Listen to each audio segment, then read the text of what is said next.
You ready, Janine? Okay. All right, Madam Clerk, if you could, the Cuyahoga County Public Works Procurement and Contracting Committee meeting for Wednesday, November the 2nd, 2022, be called to order. Roll call, please. And just as a reminder to all who are in attendance, this meeting is being recorded and live streamed on the county's YouTube page. Calling the roll, Mr. Tuma. Here. Mr. Miller. Here. Ms. Conwell. Ms. Conwell is absent at the moment. Mr. Sweeney. Present. Ms. Turner. Ms. Turner is absent at the moment. There is a quorum. Okay, thank you. And is there any public comment this morning? No, Mr. Chair, no one is signed in. Okay, could I have approval of minutes from the October 19th, 2022 meeting? I so move. And second. All right, we have a motion and a second to approve the minutes from the October 19th meeting. All those in favor say aye. Aye. Opposed, nay. The ayes have it. And Madam Clerk, if you could please read the first matter referred to committee this morning. Resolution number 2022-0375, awarding a total sum not to exceed $129,420 to the City of University Heights for the Cedar Road resurfacing project from the District 10 ARPA Community Grant Fund. Okay, Madam Clerk, and if we could, we have somebody here to speak on behalf of this legislation this morning. Okay, if you could just please step forward and state your name for the record.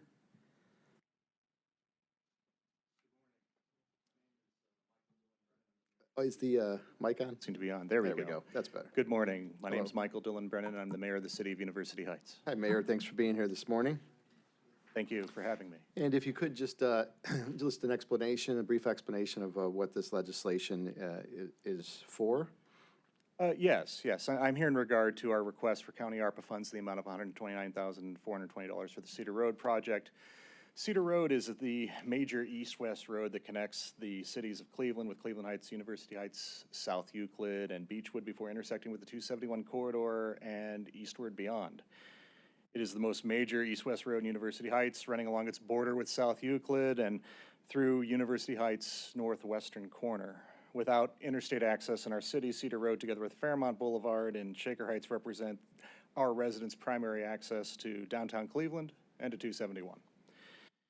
In 2019, this project was estimated at $1.8 million.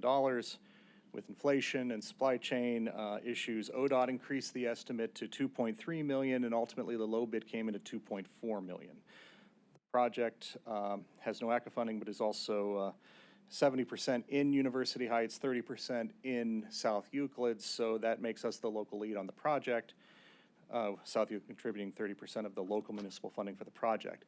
It's important to note the project is not merely for resurfacing, but for enhancements to help make Cedar Road safer for pedestrians and public transit riders.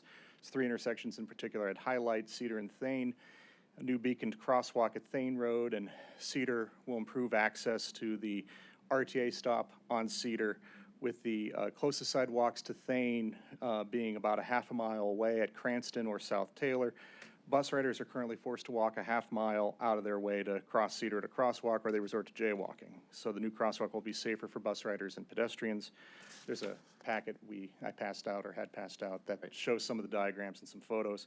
Cedar and Washington, the corners will be extended at Washington Boulevard and Cedar to make new crosswalks shorter and safer for pedestrians. The new stamped concrete crosswalks will be easier to see.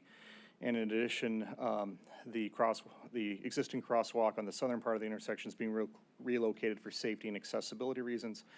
And finally, Cedar and South Belvoir, the 2 stamped concrete crosswalks will be installed across Cedar at the South Belvoir Boulevard intersection. These 2 long crosswalks will be safer to cross because the boulevard median is being extended to allow a midpoint of safety during crossing. These are also stamped brick for safety and aesthetic reasons. NOAC is contributing a little over $1.6 million to the project. There's over $600,000 that's being split 70-30 by the City of University Heights and South Euclid. There is a 50-50 grant that was transferred over from a different Washington Boulevard project that was originally intended for that. It factors in here as well. And then finally, there's this additional $129,420 because of the difference between the revised estimate and the actual bid that came in. There was a generous pledge by County Council member Cheryl Stevens to bridge the gap in the program budget with county ARPA funds, which allowed this project to proceed earlier this year. It's still under construction. It's close to completion. Without these funds, though, the project was set to be postponed or canceled, which would have negatively impacted commuters using all modes of transport through the heart of the East Side. The City of University Heights thanks Councilmember Stevens for her commitment to equity in transportation projects and for her intervention to allow this project to proceed. And with that, I'm happy to answer any questions you may have. Great, thank you very much. I think you covered it very well. Again, without these funds, this would have been something that probably would have been postponed. Is that correct? That is correct. Okay, and I see it's a collaboration between University Heights and South Euclid as well, and NOACA is part of the funding sources here to help, and it turns into a real regional collaboration amongst the entities involved. So with that, I'll turn it over to my colleagues, and also I want to mention too, you mentioned there's a safety component here as well, and obviously if that we want to make it's safer for pedestrians and those in the area using the roadways. So I think overall it's a very good project, and I want to also commend Councilwoman Stevens for her foresight in thinking of this of you guys in this project. Mr. Sweeney? Thank you, Mr. Chairman. Mayor, nice seeing you. You too, Councilmember Sweeney. I just, it's kind of exciting watching your intimate understanding of your city. It's not, it's, you know, every little nook and cranny, which is kind of cool. And you're coming up yourself, so I appreciate you coming up and showing the importance of this. And I just want to reiterate how important it was to the Vice President, Cheryl Stevens, on making sure that this portion of her district is taken care of. So I'm just giving you, thanks for coming down, and whatever else we can do to try to help this partnership continues, don't be shy to ask. Very good, thank you, and thank you for All right, and hearing me Mr. today. Miller? Yes. Mr. Chairman, Mayor, do you know what fund NOACA is using for their portion?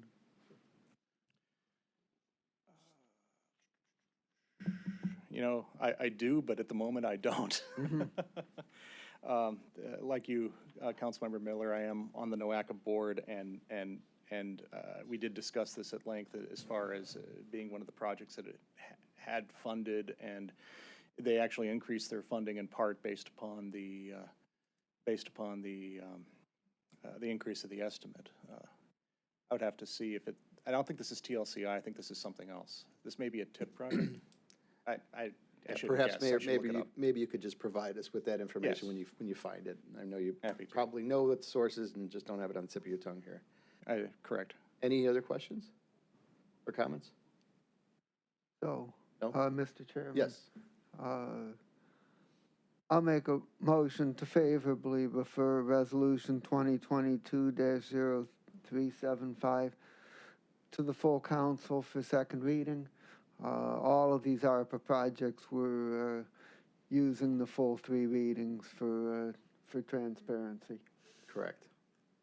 I'll Do I have a second it. We have a motion. We have a motion and a second to move R 2022-0375 on for second reading. All in favor, say aye. Aye. Opposed, nay. The ayes have it. Thank you, Mayor, and good luck with your project. Thank you. All Thank you right. Okay, Madam Clerk, if you could read the next piece of legislation here.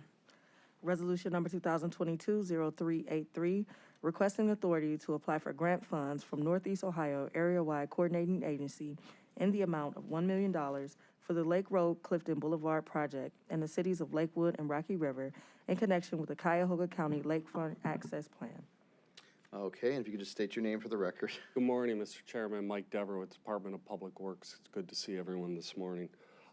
I'm up here today to present on this grant request that we are making to the Northeast Ohio Area Coordinating Agency in regards to a Transportation for Livable Communities initiative. This specific project was actually part of a study area, a TLCI study area a few years ago, and the county has adopted this as part of our Lakefront Access Plan as one of those projects we're going to pursue to see if we can, as part of our Lakefront Access Plan.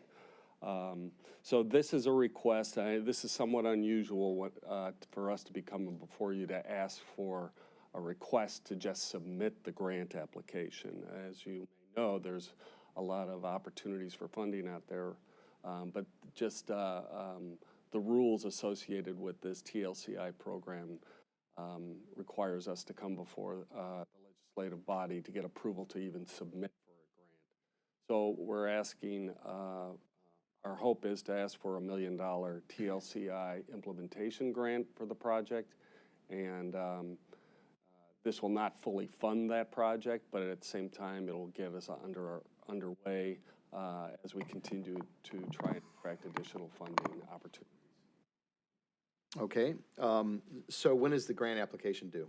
It's due at the end of this month, so I would be asking if this committee looks at it favorably is for a second reading suspension so we can get it done by the next council meeting, and I make sure I have all our paperwork in order by the end of the month. And if you receive the funding, are there any restrictions on it as far as specific to this project and timelines and things like that? We'll have to follow the federal funding guidelines, and that's what we are already doing. As many of you may know, back in August, we retained an engineering consultant to do the design work on this project. So we're underway in the design and following the federal guidelines on that process. So we will be following that process. Okay, questions from my colleagues? Yes. I have some. Mr. Miller. And I also want to recognize Councilwoman Conwell has joined us.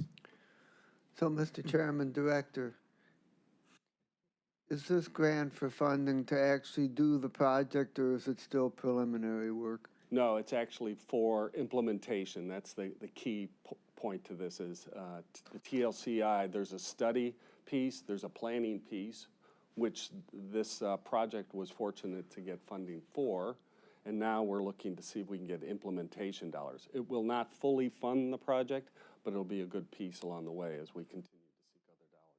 What's the estimated entire project cost? It's about $8 million. And what's your hoped for timetable? Well, the project is scheduled, will not go under construction until the second quarter of 2024. So it's a full 18 months out. So we're going to continue, as you may know, the county has retained grant writers, and we have outside sources also. So we are continuously, in regards to the lakefront plan, looking for other funding opportunities, and we'll continue to go after that. And as the county executive has committed $8 million towards the lakefront access plan, and we'll probably be using a portion of those dollars in the future, but we will come back before this body at that time. And are you aware of any particular funding sources that might be possible? Yeah, there's a few opportunities right now. There's a NOFA, I think it's called the Smart Streets Initiative. That there is a potential funding, and that's to try and convert, to make it safer for people to be able to travel along the roads, not just in a vehicle, but in walking, biking. So we are going to be going after those dollars in the near future here. I think there is a few other opportunities, and I'm sorry I don't have that list, but I can get it back to you of what we're hoping to go after. Okay, that's helpful, and I support the project and wish you the best of success. Thank you. Okay, any other questions? I see Mr. Sweeney has a question. Thank you, Mr. Chairman. Just thank you, Director, for coming up. The competitiveness of the $1 million is super competitive with NOACA in regards to consideration, or? I would say that, NOACA covers 5 regions here, five counties, so there will be other applications, but this has become a focal point of NOACA too. Good. For lakefront projects. They're looking in Lorain County, and Cuyahoga County, and over in Lake County also. So I think we're in a pretty good position. Yeah, and through the chair, if we can help in any way during the decision-making process, I know NOAC is an independent board. They don't like outside influence, but whatever we can do to help promote the importance of this project. And the $1 million is the ask and our hope, and it's likely it'll be granted for $1 million or not granted at all, or they could do a $750 or a $500. That's true. They could do a lower amount, but it would not exceed the $1 million. Okay. That's the cap on what you can ask for. Thank you for getting me more fuller perspective. Mr. All right, Chairman. thank you, Councilman. Mr. Miller? Just a comment as another member of the NOACA board that in answer to your question that most of the TLCI grants that I've seen have been provided for the amount requested.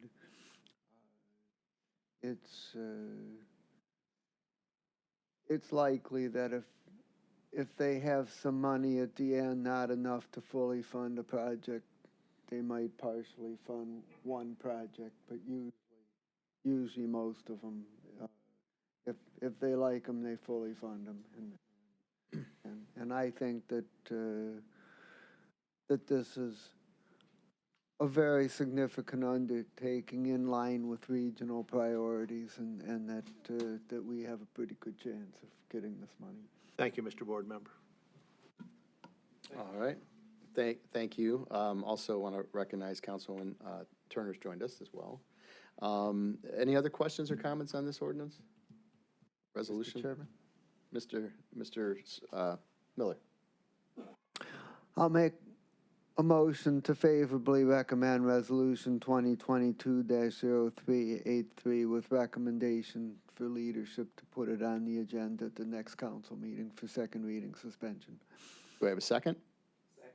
Okay, we have a motion and a second to move R 2022-0383 on for second reading suspension. All those in favor say aye. Aye. Opposed, nay. The ayes have it. All right, thank you, Mr. Dever. Madam Clerk, next resolution. Resolution number 2022-0384, making an award on purchase order number 22004388 to the Safety Company doing business as MTech Company in the amount not to exceed $606,647 for a state contract purchase of one 2023 Gap Vax combination jet vacuum truck for the Sanitary Engineering Division. Okay, and if you could just state your name for the record. Good morning, everyone. My name is Tom Pavich from the Department of Public Works. This item, we're looking to have a purchase order awarded to the Safety Company, which is MTech. It's for a new 2023 combination jet vacuum truck for our sanitary sewer division. The procurement method from this, we're purchasing off of a co-op, which is a state of Ohio contract, which all, as you know, these are all competitively bid and awarded, where public entities are able to take advantage of the greater buying power and services. The jet itself, it's a new to our fleet. This will bring the sanitary cruise fleet up to 12 jet trucks as we continue to work with the surrounding cities and communities. This jet truck in particular, it has a unique element that most of its moving parts are heated, specifically the water tanks. Current jet trucks do not have that, so what often can happen in the Northeast Ohio winters is those components freeze up. When that happens, our sanitary crews have to go back to the Harvard maintenance garage to thaw out, then redeploy. We've been talking about this with our sanitary crews for some time to proceed with this truck. It's a little bit more money. I think normal jet trucks run about $500,000. I believe this one is $606,647. As I mentioned, the water tanks are heated, so that will mitigate the freezing temperatures during the wintertime. Okay. Happy to take any questions. Yeah, so what does it actually do? Does it like get rid of grime or something? Or like, Yes, so as our sanitary, we've got contracts, I believe, with 40 different cities. We do full service with 25 cities, direct bill with 10 cities, and I think we have 5 cities we do miscellaneous services. So those contracts, we go into the cities, and I believe we have Dave Ray here as well, if he can expand on this. But we go into different cities, we jet their sewers, the sanitary sewer lines, we vacuum them out. So as there's water backups, flooding, we get in there to those cities, we do full service, we clean those sewers, jet them out, whatever the blockage is, and we clean them out. okay. What's the lifespan of a truck like this? Typically, they state 5 to 8 years. We run them longer. It all depends on number of hours. We run 2 shifts often. They're workhorses. We run 2 shifts, but it all depends on the number of hours as well as how well they're upkept. A lot of our fleet division, they do a phenomenal job upkeeping the regular maintenance. The larger repairs, we do send them out to the dealer for repairs, but normal lifespan, we're told, is 5 to 8 years. We do run them out. longer than that. Typically, when we buy a truck, we trade it, we auction off a truck. We do one for one. This is a new one, so this is one we're exploring the resources for. But typically, like the last ones we traded in last year were 2008 and 2010, so we got 2022s for those. Okay, and is this the first heated one that we have? Yes, it is. Okay, and do you anticipate moving forward to continue getting heated? Or you want to see how this works, or how? We're gonna see how it works. You know, these are about $100,000 more than the standard ones, but if it increases productivity, less downtime, you never know what the weather is gonna be like. This one should, there shouldn't be any downtime. There should be less time for our guys. If in the event that they do freeze up, they have to go back to the Harvard maintenance garage to thaw out. That's less productivity that we're doing, so. And how many total of the jet vac trucks do we have? This will bring our fleet up to 12, I believe. Okay. Questions? I'll open it up. Any questions? Mr. Sweeney? Just very briefly, I just Yes. want to give a shout out to the maintenance folks, the way you described it, because that will keep the 5 to 8 year duration. Yes. If they have regular maintenance, they come in, and Yep. it is so productive when an old piece of equipment, 2008, is being able to use to keep the cost down of the other ones. And if you don't keep it up, Yes. it's not going to be worth any value when you try to trade it in. So I was going to bring up the maintenance thing, but you hit it right on the head, and I'm just recognizing that. Thank you. So the shop is not just the workers out there, but they don't. They maintain them. And they don't only do the jet trucks, they maintain the whole inventory fleet of. Correct. We currently have 450 vehicles in the county fleet, so Yeah, it's they overwhelming. do a phenomenal but job. They do. You're giving it high regard, so I'm Yes. just recognizing that. Thank you. Sure. Thank you. Difficulty getting in my car in for an oil change, so, yes, I understand that. Other product. What type of time frame are we looking at as far as, These are typically a 9-month build-out. We're hoping 9 months on these. These have been pretty consistently, even in today's supply chain issues. But I anticipate 8 to 9 months on this. okay, so we can go the full 3 readings That's on fine. this with no problem? That's Okay, fine. with that, I'll make a motion to move our 2022-0385 on for second reading. Do I have a second? Second. Okay, we have our 2022-0385, a motion and a second for second reading. All those in favor say aye. Aye. Opposed, nay. The ayes have it. Thank you.